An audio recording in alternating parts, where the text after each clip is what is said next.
स्वर्गीय बालासाहेब ठाकरे की इच्छा थी कि उनके दोनों बेटे यानी उद्धव ठाकरे और राज ठाकरे एक साथ आए, लेकिन अब विधायक सदाबाहु खोत ने बड़ा बयान देकर सियासी हलचल तेज कर दी है।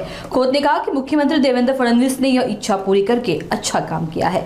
साथ ही राज और उद्धव ठाकरे पर भी तंज कसते हुए कहा कि फडणवीस घर फोड़ते नहीं बल्कि जोड़ते हैं, लेकिन कुछ लोग घर में ही असहज होकर घर छोड़ देते हैं। सियासत में बयानबाजी का सिलसिला थमता नहीं दिख रहा है। देवाभाऊ नावाचा एक वादळ या महाराष्ट्रामध्ये अवतरलेला आहे आणि त्याच्या हातून अनेक चमत्कार घडत आहेत आणि हा एक मोठा चमत्कार देवाभाऊच्या हातून घडलेला आहे की जी बाळासाहेब ठाकरेंची इच्छा होती की दोन्ही भावांनी एकत्रित राहावं आणि महाराष्ट्राचं राजकारण करावं, ती स्वर्गीय शिवसेना प्रमुख बाळासाहेब ठाकरेंची इच्छा पूर्ण करण्याचं पुण्याचं काम हे खऱ्या अर्थानं देवाभाऊनं केलेलं आहे।